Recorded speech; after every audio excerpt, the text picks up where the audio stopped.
are a time for joy and celebration, but they're also notorious for seasonal spikes in traffic accidents. So we're getting some road safety tips from Eugene Herbert. He is the CEO of Master Drive. Eugene, thanks for hanging on the line for us.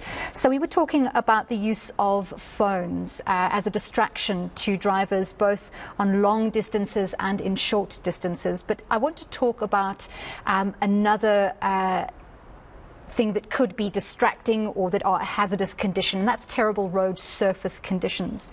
And South Africans very often shrug and make the best of potholes, but at high speed we know that a pothole can cause a horrific accident. We've all seen someone swerve to avoid hitting a pothole, narrowly missing oncoming traffic. So it is, however, out of our hands to fix the potholes themselves. How best then can we manage the conditions that are within our control to reduce the risks around bad road surface? Annelie, I think it's important that any road user today takes cognizance of the fact that there are challenging circumstances on our roads. And it boils down to 3 P's basically: planning, preparation, and perseverance. Because whilst it's true that we have to deal with potholes, if we adjust our driving style, and this is one of the things that we strongly advocate, is to keep a reasonable following distance between yourself and the vehicle in front of you.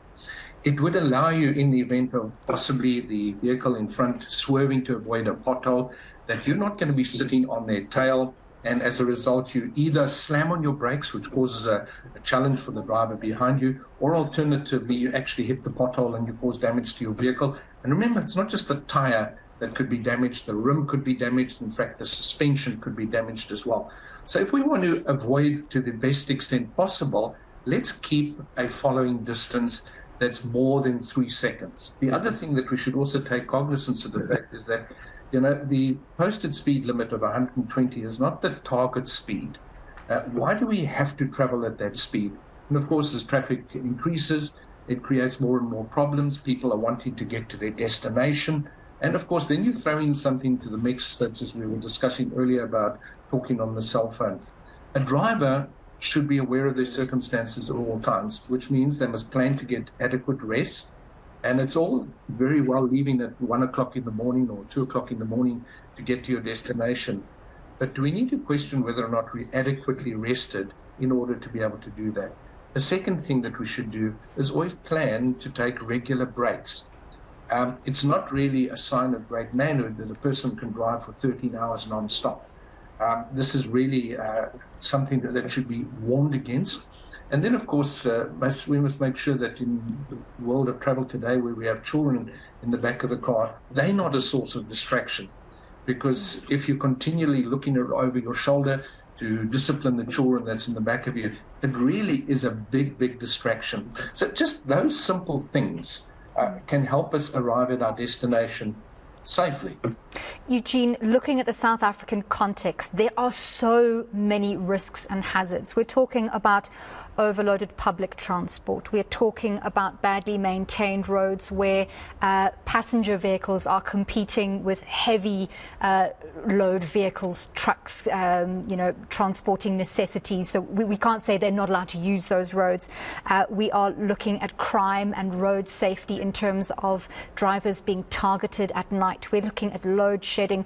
With all of these factors creating additional unnecessary risks, what are your top 3 tips to South African road users, whether that is for private use or whether that is for in the line of work, whether you are driving and using our roads this festive season? What are your top tips to keep us all safe? Well, firstly, let's look at the fact that when you get your license, you shouldn't see that as the right to drive on the road. You have the opportunity and the responsibility to drive on the road, which means that every one of us carries the responsibility for ensuring that the road is not only safe for ourselves, but others as well. And if we think of some of the challenges that we see on the road with many company vehicles on busy roads, it's also the responsibility of those companies to ensure that their drivers are adequately coping, they are trained sufficiently to ensure that when they do drive, they're driving on top form. And also when we think about the fact that in today's world, people see themselves almost weaponized when they're getting behind the wheel of a vehicle. They will do things that they would normally not do. So the one thing that we really encourage any and every driver to do is to drive taking cognizance of the fact that somebody else may be having a problem that you are blissfully unaware of. So when that car comes past you and wants to cut in, why is it that we insist on trying to block that individual? It's not going to gain us any advantage. And I think specifically of taxis, we know they're notoriously unresponsive to maintaining following distance, making sure that they don't travel in the yellow line, etc. But let us not exacerbate the problem by trying to be a policeman and punishing those individuals. We have as a philosophy, it's a mantra, it says, drive nice, it's contagious.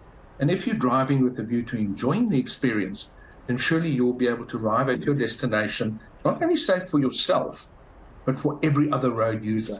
And of course, let's not forget, particularly now, because we're traveling longer distances, we must ensure that our vehicle is capable of traveling that distance.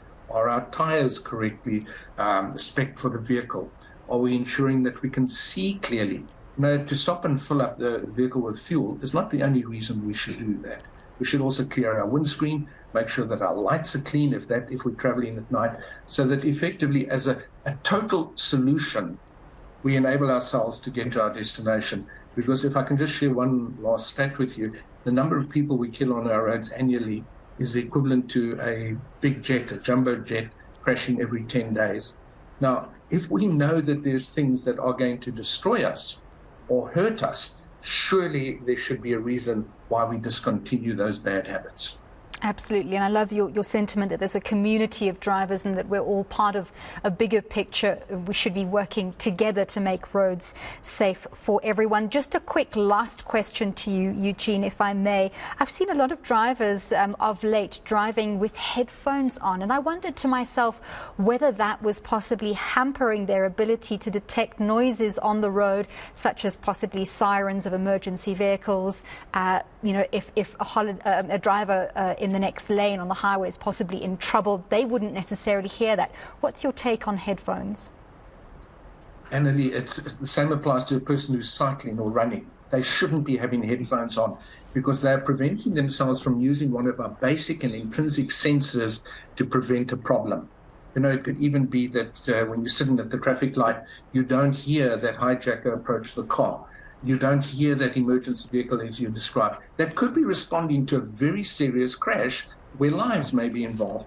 So let us make sure, not only that if we are going to listen to music or listen to something on the radio, that it's not so engaging that it totally distracts us.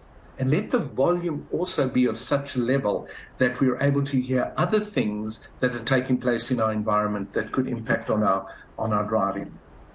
Right. Thank you so much for sharing your insights with us today, as a lot of people continue to make their way to their holiday destinations and, of course, back. That was Master Drive CEO Eugene Herbert sharing some holiday driving safety tips.